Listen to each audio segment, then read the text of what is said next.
Welcome back to The Price of Business. I'm your host, Kevin Price, talking to you about you and your business. Glad to have Frank Granett on the program. He is a regular Price of Business contributor, and he's a partner with The Price of Business with this organization called CAOOY. We have this segment here that we call the price of ADHD business, and enjoy working with you on it. How are you, sir? Kevin, doing great today. How are you? Awesome. Tell us about CAOOY. And by the way, that is how you learn more. CAOOY.org is how you check them out. Tell us about the organization and then get us to our great guest today. Yeah, CAOOY stands for Coalition Against Over-Medicating Our Youth. We're a nonprofit educational public charity, and we're out to seek a mission, Kevin. You and I have been doing this for many months now, and basically we're helping parents and families find the underlying cause of ADHD before we go to that step of a premature drug therapy, especially in our young child population. And, you know, we've past segments, we've had many prominent healthcare professionals across the country go and weigh in on our project here, and we've dealt mainly with the physiological and nutritional aspects or risk factors. Today we're going to focus on the environmental risk factors. In other words, what's going on in the home between the child and the parent, or the mom and dad's relationship, and how this affects ADHD. We have a family psychologist from Beverly Hills, California.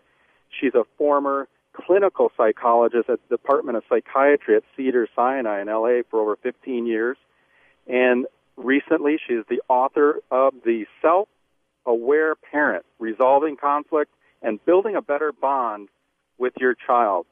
And Very currently, good. she is an expert panelist now on a new TV show that's coming up on WeTV, premiering this February 27th, 10 p.m. Eastern Pacific.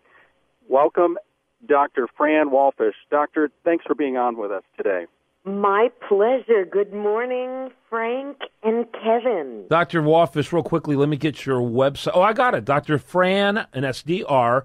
FRan Walfish, WALFISH.com. Why don't you start off real quickly by telling us a little bit about yourself and the work you've done? Okay, great. I started in the field of psychology and psychiatry at Cedars-Sinai Medical Center many years ago. As a matter of fact, over 4 decades ago. And initially, when I first began working in the field, I was treating children who were severely autistic. And in the mix of those kids, there was no such diagnosis as ADHD.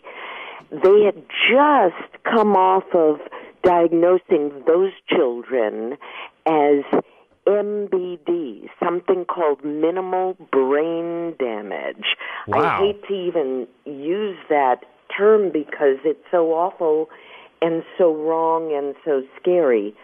But when I came in the field, which was in the very early 70s, kids with ADHD really, most professionals didn't know what to diagnose them with or what to call them with. So they just called them awkward or geeky or funny kids, you know. But anyway, the diagnosing has changed. The treatment. And Dr. Really... Walfish, you know, as far as the relationship, you know, you and I talked before about the parent and child relationship. I want to get to the parent, you know, mom and dad relationship, but focus on, you know, what's going on or what are you seeing as far as the child and the parent relationship? Is that a contributing factor? And what are you doing? What's that action plan on a psychological level that you can help parents, you know, get their kids back on track if, and in fact, that is the primary cause of the ADHD symptom? Okay. First thing I want to say to your listeners is that anxiety looks an awful lot like ADHD, and it is very complex, teasing apart.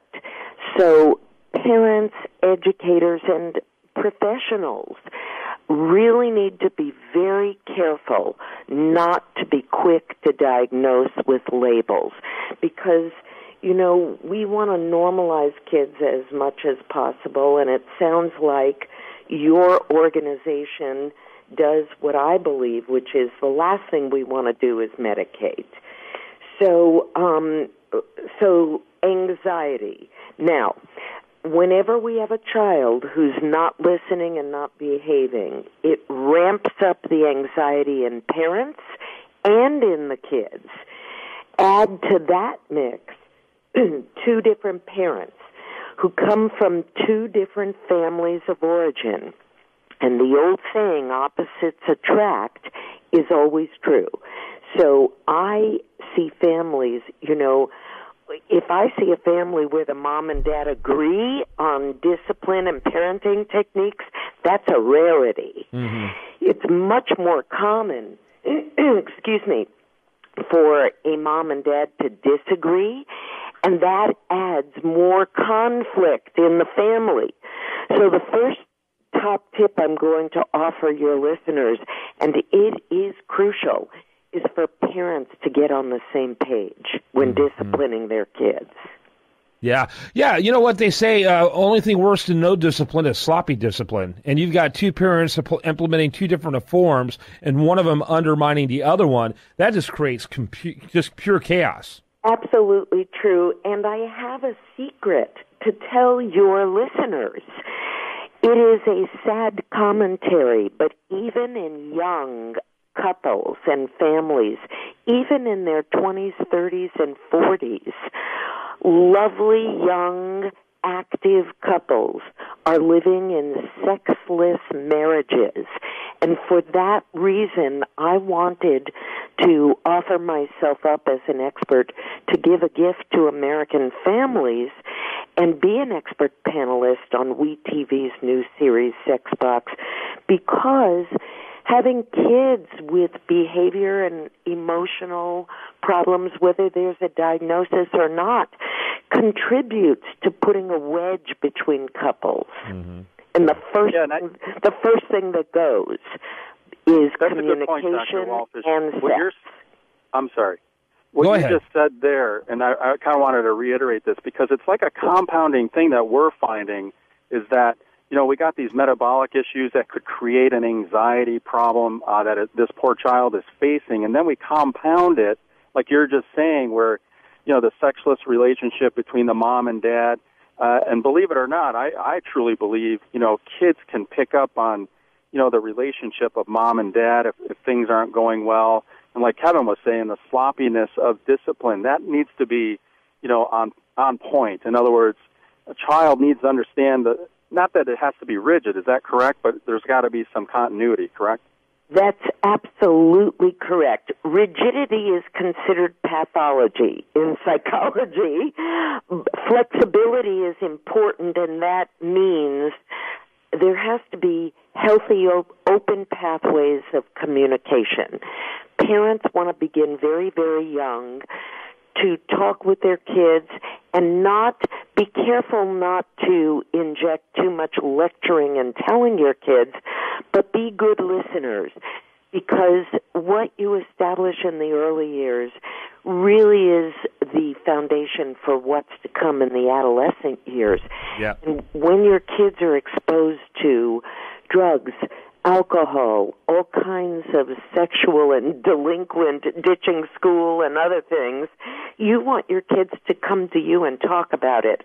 And they won't if you don't have open pathways. I got to begin to wrap it up with that, and that's a very good point to end on. Dr. FRan Walfish, and looking forward to learning more about your TV show, and I want to congratulate you. And Frank Granett, he is a regular contributor on The Price of Business. He's at CAOOY.org. And I do want to mention that this interview, plus much, much more, can be found over at the national news website, usdailyreview.com. It'll be there soon. Make sure you check it out there. Thanks so much to both of you. Thank you. Thanks for having us on, Kevin. Great segment. All right, when we come back, much more for you right here on The Price of Business.